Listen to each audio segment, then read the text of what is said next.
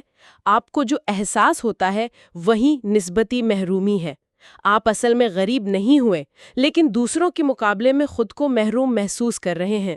اچھا، تو اس کا مذہب سے کیا تعلق ہے؟ نظریہ یہ ہے کہ جدیدیت اور سرمایہ داری جب معاشرے میں آتی ہیں تو وہ بہت سے لوگوں کے لیے معاشی مواقع پیدا کرتی ہیں، لیکن ایک بہت بڑی تعداد کو پیچھے بھی چھوڑ دیتی ہیں۔ یہ لوگ جب دیکھتے ہیں آج ہم ایک بڑے اور شاید کچھ متنازع سوال پر بات کر رہے ہیں۔ کیا آج کے دور میں مذہب دنیا کے جو بڑے مسائل ہیں، جیسے ماحولیاتی تباہی یا معاشی ناانصافی، بالکل، کیا مذہب ان کو حل کرنے میں ناکام ہو چکا ہے؟ ہمارے ہاتھ میں پیٹر کونلی کی مرتبہ کتاب مذہب کے مطالعے کے طریقے کا ایک باب ہے، جسے فرینک ویلنگ نے لکھا ہے۔ اور ویلنگ کا جواب بہت واضح ہے، وہ کہتے ہیں ہاں بالکل۔ جی، لیکن ان کے پاس ایک حل بھی ہے۔ وہ دلیل دیتے ہیں کہ مذہب کو اگر خود کو بچانا ہے تو اسے اپنے کام کرنے کا طریقہ مکمل طور پر بدلنا ہوگا۔ اور آج کی ہماری گفتگو کا مرکز یہی باب الہیاتی طریقے ہوگا۔ جی، ہم ویلنگ کے اس انقلابی خیال کو سمجھنے کی کوشش کریں گے، دیکھیں گے کہ یہ کن فکری روایت سے نکلا ہے، اور سب سے اہم بات، گلوبل ساؤتھ، خاص طور پر جنوبی ایشیا کے لیے اس کے کیا معنی ہیں۔ بالکل، کیونکہ یہ صرف ایک علمی بحث نہیں ہے۔ نہیں، یہ سمجھنے کی کوشش ہے کہ کیا مذہب 21ویں صدی کے بحرانوں میں ایک کارآمد قوت بن بھی سکتا ہے یا نہیں۔ اچھا، تو ویلنگ کا جو مرکزی نقطہ ہے وہ بہت واضح اور آپ کہہ لیں چونکا دینے والا ہے۔ وہ کہتے ہیں کہ روایتی الہیات، جسے وہ اعترافی الہیات یا کنفیشنل تھیولوجی کہتے ہیں۔ ایک منٹ، اعترافی الہیات سے کیا مراد ہے؟ اس کا مطلب ہے وہ الہیات جو اپنے اپنے دائروں میں قید ہے۔ ہر مذہب اپنی مقدس کتابوں، اپنی تاریخ کی روشنی میں دنیا کو دیکھتا ہے۔ یعنی ایک عیسائی عالم صرف بائبل کی روشنی میں ماحولیات پر بات کرے گا اور ایک مسلم عالم صرف قرآن کی روشنی میں؟ بالکل یہی۔ اور ویلنگ کہتے ہیں کہ یہ نقطۂ نظر آج کے عالمی مسائل کے لیے بالکل ناکافی ہے۔ یہ اپنی اپنی نظریاتی دیواروں کے پیچھے بیٹھ کر بات کرنے جیسا ہے۔ تو ان کے مطابق جب پورے گھر کو آگ لگے ہو تو اس پر بحث نہیں ہو سکتی کہ کس کے کمرے کا ڈیزائن بہتر تھا؟ آپ نے بالکل صحیح سمجھا۔ ان کا استدلال ہے کہ آج کے بحران، ماحولیاتی تباہی، شمال اور جنوب کی معاشی خلیج، انسانی حقوق، یہ کسی ایک مذہب یا قوم کے نہیں بلکہ پوری انسانیت کے مشترکہ مسائل ہیں۔ تو پھر حل کیا ہے؟ اگر روایتی طریقہ کام نہیں کر رہا تو نیا راستہ کیا ہے؟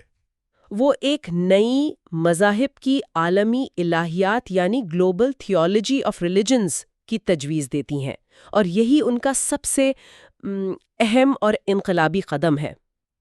یہ تو الہیات کو الٹا کھڑا کرنے والی بات ہوئی۔ جی، روایتی الہیات اوپر سے نیچے آتی ہے، یعنی خدا، وحی اور عقیدے سے شروع ہو کر انسانی مسائل تک پہنچتی ہے۔ اور ویلنگ کا ماڈل؟ ان کا ماڈل نیچے سے اوپر جاتا ہے۔ یہ زمینی حقیقتوں، عالمی بحرانوں سے شروع ہوتا ہے اور پھر سوال پوچھتا ہے کہ مختلف مذہبی روایات ان مسائل کے حل کے لیے کون سے وسائل، کون سی حکمت اور کون سی اخلاقیات فراہم کر سکتی ہیں۔ اور اس کا حتمی مقصد؟ ایک مشترکہ عالمی اخلاقیات یا گلوبل ایتھک تک پہنچنا ہے۔ یعنی الہیات کو ایک عملی منصوبے میں بدلنے کی کوشش ہے، بجائے اس بحث کے کہ کس کا نظریہ سچا ہے۔ سوال یہ ہے کہ ہمارے مشترکہ گھر کو بچانے کے لیے ہم سب مل کر کیا کر سکتے ہیں۔ بالکل، یہ ایک بہت بڑا فکری قدم ہے، لیکن یہ خیال کہیں خلا سے تو نہیں آیا ہوگا؟ وہ کون سے تاریخی اور علمی حالات تھے جنہوں نے ویلنگ کو اس طرح سوچنے پر مجبور کیا؟ دیکھیں، یہ نقطہ بہت اہم ہے۔ اسے سمجھنے کے لیے ہمیں 20ویں صدی میں علم مذہب میں آنے والی ایک بڑی تبدیلی کو دیکھنا ہوگا۔ آپ مغرب کی بات کر رہے ہیں؟ جی، صدیوں تک مغرب میں الہیات کا مطلب عیسائی الہیات تھا، جو ایک یورو سینٹرک اور مشنری نقطہ نظر سے دنیا کو دیکھتی تھی۔ لیکن پھر 1960 کی دہائی کے بعد ڈی کالونائزیشن کے دور میں جی مذہبی مطالعات یعنی ریلیجس سٹڈیز کا ایک نیا شعبہ ابھرا۔ اس شعبے نے مذہب کو صرف عقیدے کے طور پر نہیں بلکہ ایک سماجی، نفسیاتی اور بشریاتی حقیقت کے طور پر دیکھنا شروع کیا۔ اچھا، تو یہ اندرونی اور بیرونی نقطہ نظر کی ایک کشمکش بن گئی۔ اندرونی یعنی ایک مومن کا نقطہ نظر، اور بیرونی یعنی ایک سماجی سائنسدان کا نقطہ نظر جو مذہب کے معاشرہ پر اثرات کو دیکھتا ہے۔ آپ نے بالکل صحیح پکڑا۔ ویلنگ، جو خود ایک الہیات دان ہیں، اسی کشمکش کا جواب دے رہی ہیں۔ وہ ایک طرح سے الہیات کے لیے ایک ریسکیو مشن پر ہے۔ مطلب وہ یہ ثابت کرنے کی کوشش کر رہے ہیں کہ اندرونی نقطہ نظر آج کی بیرونی دنیا کے لیے بھی متعلقہ ہو سکتا ہے۔ درست، لیکن اس کے لیے الہیات کو اپنے روایتی کلے سے باہر نکلنا ہوگا اور سماجیات، بشریات اور عالمی سیاست کی زبان میں بات کرنا سیکھنا ہوگا۔ وہ کہہ رہے ہیں کہ الہیات کو یا تو بدلنا ہوگا یا غیر متعلق ہو کر مر جانا ہوگا۔ اور جب وہ عالمی مسائل کی بات کرتے ہیں تو وہ صرف تجریدی تصورات کی بات نہیں کر رہے، وہ خاص طور پر امیر اور غریب کی بڑھتی خلیج، ماحولیاتی تباہی اور پناہ گزینوں کے بحران کا ذکر کرتے ہیں۔ یقیناً، اور یہی وہ مقام ہے جہاں یہ بحث یورپ کے سیمینار روم سے نکل کر جنوبی ایشیا کی حقیقتوں سے جڑ جاتی ہے۔ کیسے؟ ویلنگ جن مسائل کا ذکر کرتے ہیں، غربت، ماحولیاتی آفات، وسائل کی غیر منصفانہ تقسیم، یہ وہ مسائل ہیں جو گلوبل ساؤتھ کے ممالک کو کہیں زیادہ متاثر کرتے ہیں۔ جب وہ شمال اور جنوب کی معاشی بحث کا ذکر کرتے ہیں تو وہ براہ راست نو آبادیاتی ورثے اور آج کے عالمی طاقت کے ڈھانچے کی بات کر رہے ہوتے ہیں۔ یہ محض معیشت نہیں، یہ تاریخ اور طاقت کی سیاست ہے۔ تو اس کا مطلب یہ ہوا کہ ویلنگ کا فریم ورک صرف ایک علمی مشق نہیں ہے، یہ ایک سیاسی اور اخلاقی موقف بھی ہے۔ بالکل۔ مثال کے طور پر بنگلہ دیش یا پاکستان میں ایک پالیسی ساز کے لیے جو موسمیاتی تبدیلی کے اثرات سے نمٹ رہا ہے، یہ فریم ورک ایک ایسا ذریعہ فراہم کرتا ہے جس سے وہ مذہبی رہنماؤں کو اس جدوجہد میں شامل کر سکتا ہے۔ جی، اور وہ بھی ایک ایسی زبان استعمال کرتے ہوئے جو شاید اقوام متحدہ کی سیکولر رپورٹ سے زیادہ مؤثر ہو۔ یہ مذہب کو مسئلے کا حصہ سمجھنے کے بجائے حل کا ایک کلیدی جز بنانے کی کوشش ہے۔ یہ سب سننے میں تو بہت مثالی اور پرکشش لگتا ہے، لیکن کیا اس کا کوئی حقیقی ثبوت ہے کہ یہ کام کر سکتا ہے، یا یہ صرف ایک خوبصورت خیال ہے؟ یہ ایک بہت اہم سوال ہے۔ دیکھیں، اس کی سب سے بڑی طاقت اس کی عملیت پسندی یعنی پریگمیٹزم ہے۔ یہ تجدیدی نظریاتی جھگڑوں سے توجہ ہٹا کر ٹھوس عملی اقدامات کی طرف لاتا ہے۔ اور اس کا کوئی ثبوت؟ سب سے بڑا ثبوت 1993 میں شکاگو میں منعقد ہونے والی عالمی پارلیمنٹ مذاہب ہے۔ اچھا، وہ تاریخی اجلاس۔ جی، اس اجلاس میں دنیا بھر کے مذہبی رہنماؤں نے مل کر عالمی اخلاقیات کی طرف ایک اعلامیہ منظور کیا۔ یہ دستاویز ویلنگ کے نظریے کا عملی مظہر ہے۔ اس میں کیا تھا؟ اس میں بنیادی انسانی اقدار جیسے عدم تشدد، انصاف، سچائی اور مرد و عورت کے درمیان مساوات پر اتفاق کیا گیا، اور یہ سب کچھ مختلف مذہبی روایات کی حمایت سے کیا گیا۔ ٹھیک ہے، تو 1993 کا یہ اعلامیہ ایک ٹھوس مثال ہے، لیکن اس کے بعد تو تقریباً 30 سال گزر چکے ہیں۔ کیا اس اعلامیے نے واقعی عالمی سطح پر پالیسی یا رویوں کو تبدیل کیا ہے؟ یہ ایک بہت جائز تنقید ہے۔ اس کا نفاذ یقینی طور پر ایک چیلنج رہا ہے۔ اس نے دنیا کو راتوں رات نہیں بدلا۔ تو پھر اس کی اہمیت کیا ہے؟ اس کی علامتی اور فکری اہمیت کو نظر انداز نہیں کیا جا سکتا۔ اس نے پہلی بار یہ ثابت کیا کہ مشترکہ اخلاقیات پر اتفاق ممکن ہے۔ یہ ایک بنیاد بن گیا جس پر بین المذہب مکالمے کی عمارت کھڑی کی جا سکتی ہے۔ لیکن آپ کا سوال ہمیں براہ راست اس نقطۂ نظر کی کمزوریوں کی طرف لے جاتا ہے۔ بالکل، اور مجھے کہنا پڑے گا کہ عالمی الہیات یا عالمی اخلاقیات جیسی اصطلاحات مجھے تھوڑا بے چین کرتی ہیں۔ کیوں؟ ان میں ایک نئی قسم کی عالمگیریت یا یونیورسلزم کی بو آتی ہے جو مقامی ثقافتوں اور مذہبی باریکیوں کو مٹا سکتی ہے۔ کیا یہ ایک طرح کا فکری نو آبادیاتی نظام نہیں بن سکتا؟ یہ اس ماڈل پر سب سے گہری اور سنجیدہ تنقید ہے۔ خاص طور پر گلوبل ساؤتھ کی مابعد نو آبادیاتی معاشروں کے لیے یہ خطرہ بہت حقیقی ہے۔ وہ معاشرے تو پہلے ہی مغربی عالمگیریت کے غلبے سے لڑ رہے ہیں۔ درست، سب سے بڑا چیلنج نفاذ کا ہے۔ ایک عالمی اخلاقیات کا خیال بہت اچھا ہے، لیکن اسے نافذ کیسے کیا جائے گا؟ اور اس سے بھی اہم سوال، اس کی شرائط کون طے کرے گا؟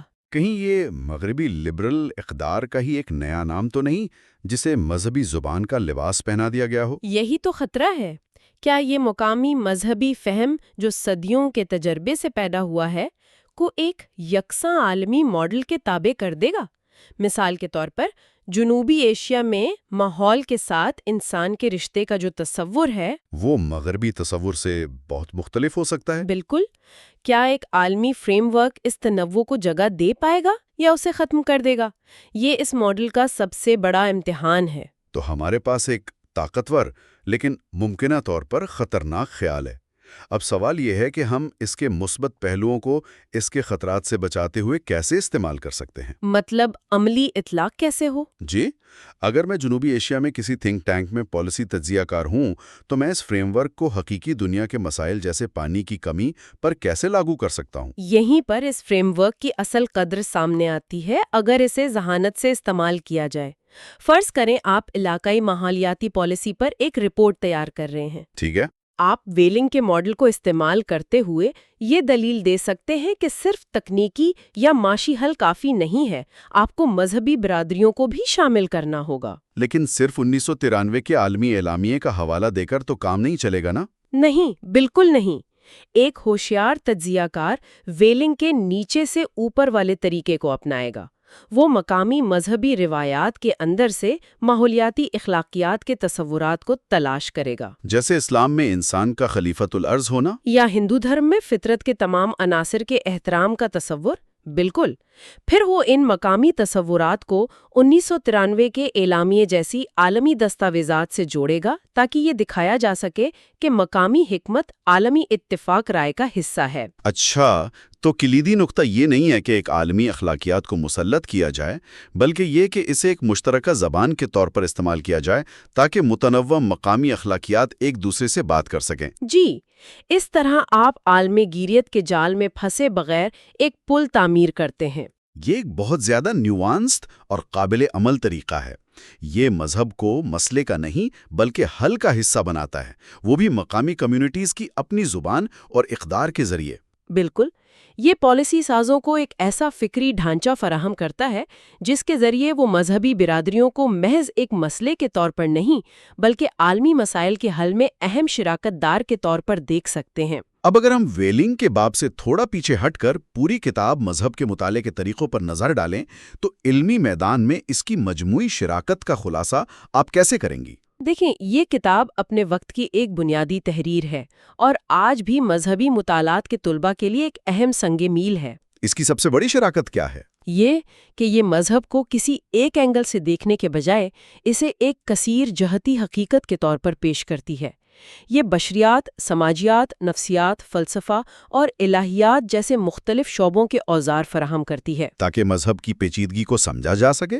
جی، خاص طور پر یہ کتاب یورو سینٹرک تجزیے کے غلبے کو چیلنج کرتی ہے اور مذہب کو ایک عالمی رجحان کے طور پر سمجھنے کے لیے ایک تکثیری یعنی پلورلسٹک نقطہ نظر کی وکالت کرتی ہے۔ تو یہ صرف یہ نہیں بتاتی کہ مذہب کیا ہے بلکہ یہ بھی سکھاتی ہے کہ اس کا مطالعہ کیسے کیا جائے۔ بالکل۔